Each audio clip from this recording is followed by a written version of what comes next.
Hello, Tennessee Voices viewers and listeners. This is David Plazas, the Opinion and Engagement Director for the USA Today Network Tennessee and the Tennessean. Today, I have the pleasure of having Dwayne Logan on the show. He is a Nashville-based freelance film director who recently directed the film Black Thoughts that won an award in the Portland Film Festival. Congratulations to you, Dwayne, and welcome to the show. David, thank you so much for having me. It's an honor to be here. Now, for people who aren't familiar with your work, in particular your most recent film, could you talk a little bit about what it is and why you directed it? Sure. So the just made a short film titled Black Thoughts, and it's essentially a conversational piece. That's certainly the intention of it, is to spark up some much needed dialogue. I kind of made the film after feeling like I was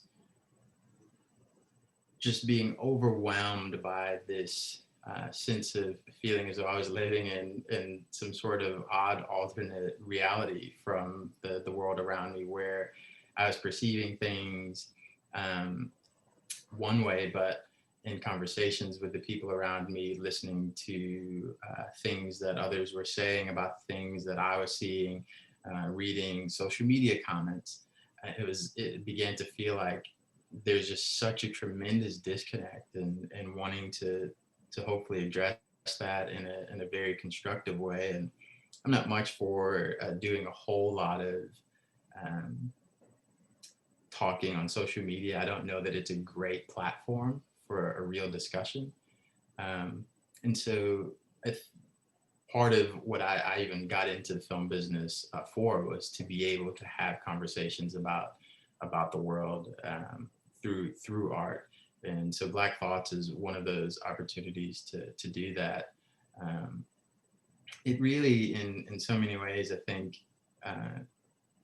the conversation is a bit of a response to a lot of very common ideas in America that surround whether or not racism exists, whether or not prejudice exists. Some of those ideas, I think, if you ask your average American citizen whether or not racism exists, most people will most likely say, yeah, sure. But then I think there's certainly a section of society that would probably follow that up by saying that it's really uncommon, and that it only kind of rears its head every here and there, and it's the bad apples of society. That people that cry racism aloud, they're usually the people that want pity, that are just making excuses for things that they brought upon themselves. You hear a lot of people say that racism, it really ended or started to end with abolition of slavery, and completely disappeared after the civil rights movement. And you hear ideas that touch on leaders like Dr. King, and how he really knew how to peacefully protest, and they kind of shaped him as though he was this very beloved figure, even though he he certainly wasn't in his time. You hear people that have these ideas about systemic racism, and whether or not there's a system of injustice, that don't believe that that's the case. They believe that there are a lot of people that are really just welfare queens and need to pull themselves up by their bootstraps. And I don't know, you hear the idea that there's just so much more good in the world than there is evil, and that we should all just look toward the future and don't dare look backwards. And so I think the piece tries to have a conversation with that thinking, the thinking that kind of encapsulates a lot of those thoughts. And he tries to do it in a way to where it's not argumentative, it's not preachy. Essentially, what I really hope to do is to rehumanize Black people on the very surface level, and say, hey, like, let's break down this monolithic idea of, Black people as a whole are just this one collective entity, and say that they are not only not monolithic, but each individual Black human that you interact with should have some context, and to break down that whole idea of I don't see color. Well, we should see color, and we should have a respect for the context of what each and every ethnicity means, and what makes them up. And in America, I think that's kind of difficult because we have this habit of wanting to shy away from history, and wanting to not look at it, and let's bury it, and let's pretend that things aren't there. So um, in essence, Black Thoughts kind of hopes to start some of those conversations that most people really have tried not to have. One of the things that I really enjoyed about the film was that you delved both into the national conversation as well as very intimate personal details of how you were affected by racist actions. And I think one that I've discussed with you in the past has been your experience in a classroom, essentially being disrespected by a teacher, and essentially being in a position where that person was in a position of power who tried to stunt your growth. Could you talk a little bit about that and how that still stays with you today? Absolutely. I think that touches on the two things that I'm hoping to address with the piece. One, you've got this type of racism that you hear the word empathy being used a lot now, that we need more empathy. And empathy is essentially addressing like a matter of the heart, like we need to hopefully change people's hearts. But then you also have institutional issues of racism that can't really be addressed without an understanding of history. And you look at some of the systemic and institutional issues, and you begin to dig in and unpack what's happening in education, and how education plays a role in either advancing certain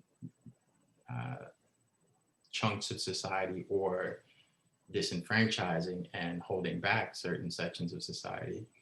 And growing up inner city Chicago, I, in my youth, was surrounded by people that saw something in me that I had not yet realized. There was just this push of educators that were constantly saying, Dwayne, there's brilliance there. There's something in you, and we've got to unlock it. We've got to just get it out there into the world.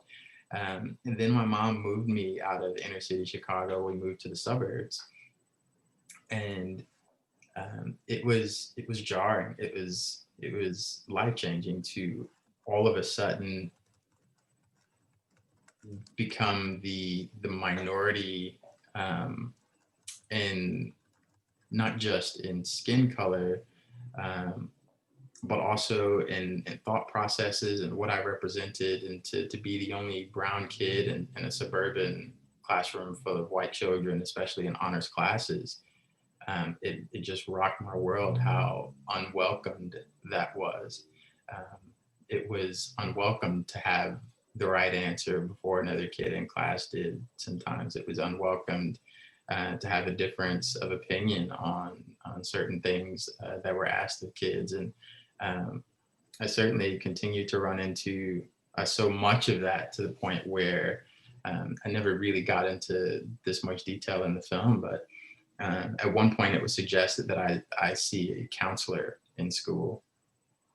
And I'll never forget being sent down to this counselor's office, and they just couldn't figure out why I had become so detached and so removed from the classroom. And it's fascinating that before the very obvious was ever noticed, the very obvious issues of discrimination and racism in the classroom were noticed, they were much more interested in I suppose labeling me with some sort of like medical condition like depression or something like this. It was fascinating.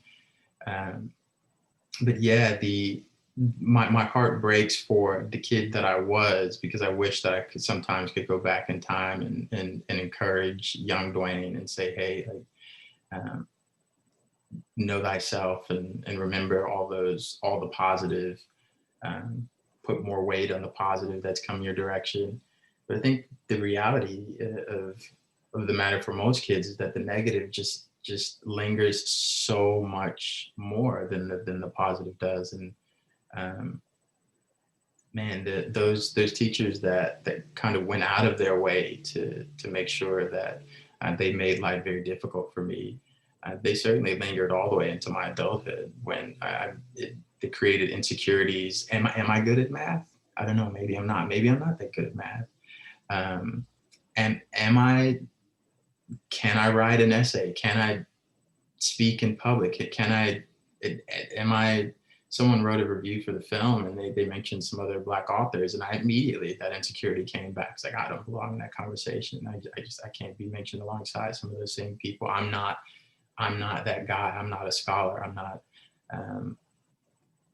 I don't embody excellence the way those people do. And it's crazy that it's a constant fight to undo some of the harm that was done. So thank you for talking about that. And before we continue on some other subjects in the world right now, I always like to ask my guests if they would share what they're reading or watching or doing just to stay healthy during the time of coronavirus. Yeah, it's funny that a recent project just came about that would revolve around filming a discussion based on Dr. Ibram X. Kendi's writings. And so diving quite a bit into several of his books. He has some fascinating views on things that are very illuminating and offer some great perspective on what's happening in the world.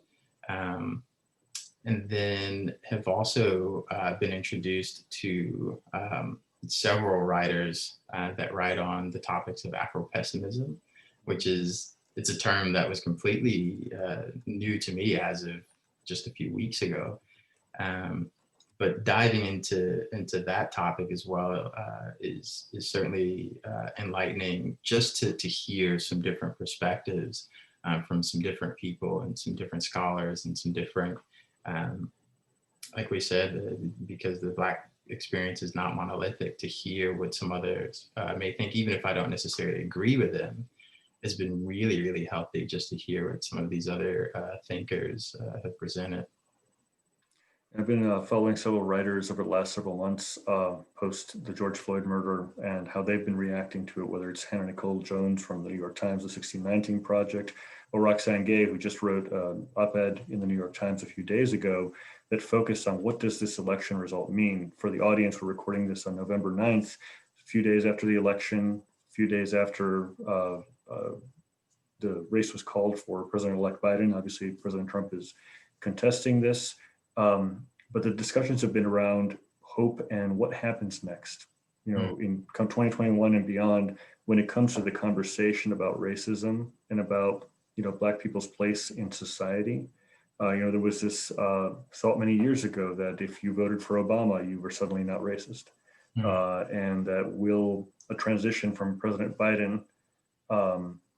President-elect Biden from President Trump, what will that do to that conversation? Well, in fact, you know, will it create a false expectation? So I hate to put it in such pessimistic terms because I'm usually very much an optimist, but these are things that I've been thinking a lot lately because of this writing. Well, if I could ask, what are your thoughts? I'm so happy that you brought that up. I've had some people reach out and say and ask, like, how happy are you? I mean, you've got to be ecstatic about this transition in the White House. And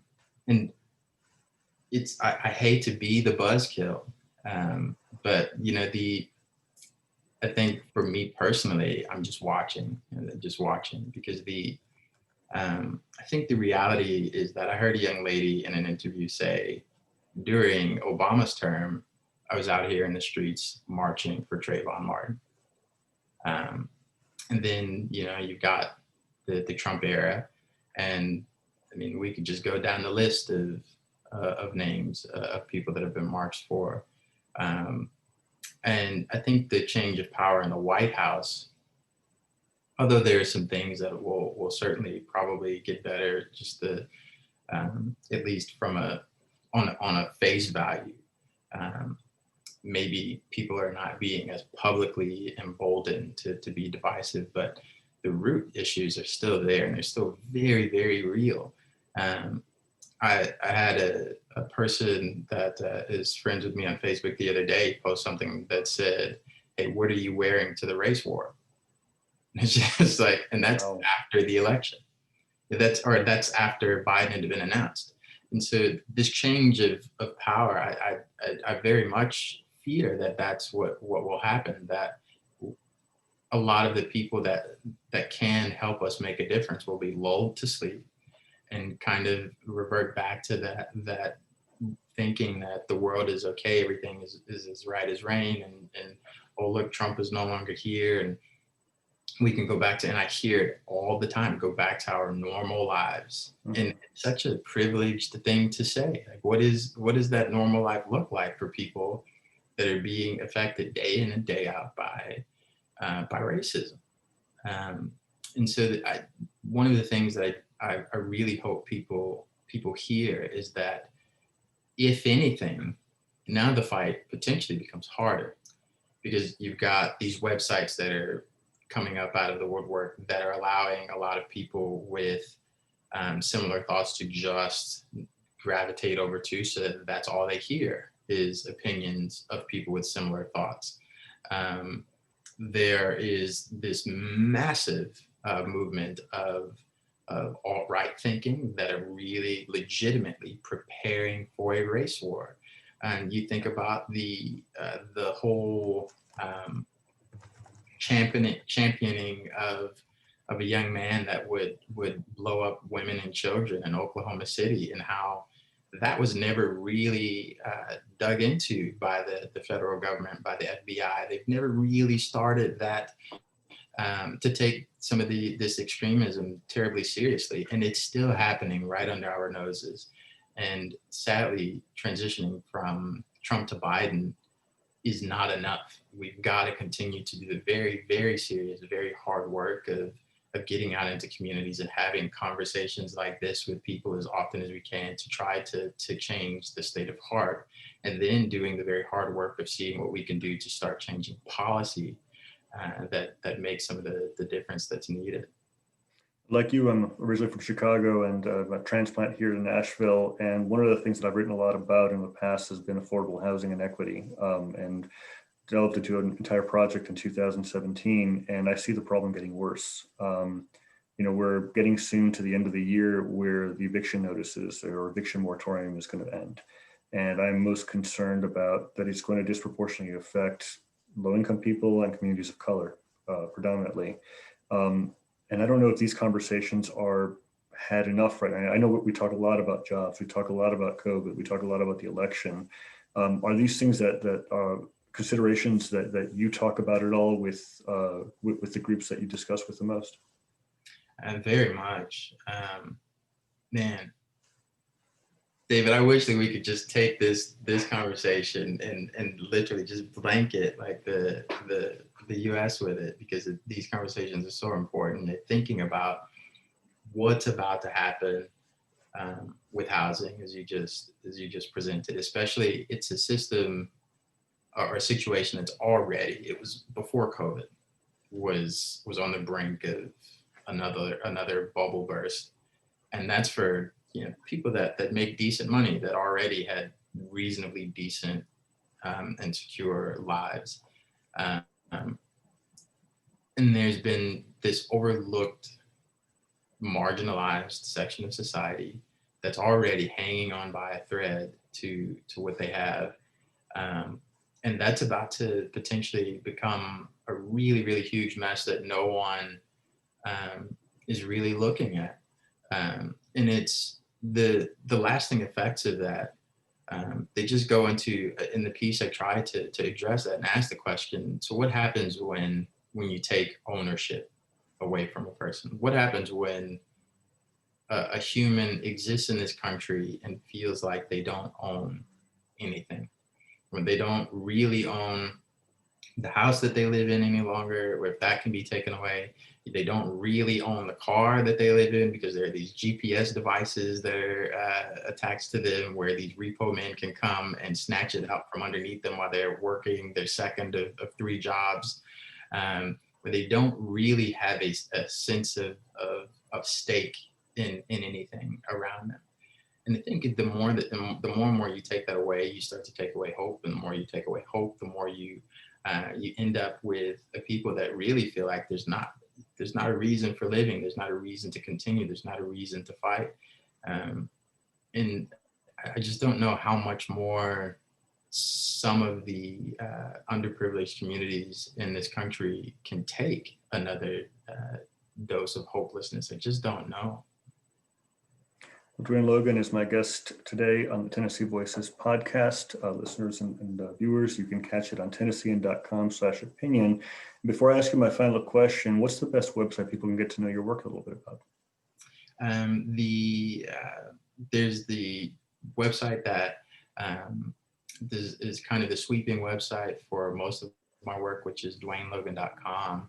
And then there's a website that's dedicated to the film, which is BlackThoughtsFilm.com. Hopefully the goal is to continue to have conversations like this, especially on BlackThoughtsFilm.com.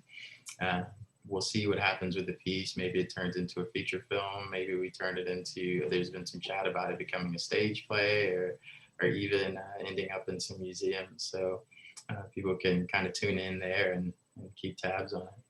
Well, thank you. And before I let you go, the last question I always love to ask my guests is, would you leave us with some words of wisdom to help us get through this difficult time? Oh man. I don't know necessarily that they'll be categorized as wisdom, but I think what I'm hoping for everyone out there to have in mind is, it sounds so cliche, but we all live in these bubbles. Everybody just, we get trapped in these bubbles in American society where we wake up and we go through the same routine day in and day out. And very frequently those bubbles never really cross into someone else's bubble. And I think I'm hoping that we can all become more intentional about that, because it very infrequently happens by accident. And so I'm hoping that Americans can just become really intentional, just make it a point to say, hey, I've got to go and involve myself in the life and in the experience of someone else that doesn't look like me, doesn't talk like me, doesn't walk like me, so that can broaden my perspective. I think if we do that, we'll take care of a really nice chunk of the problem that's out there. Logan, thank you so much again. May you stay well and healthy. And thank you so much, David.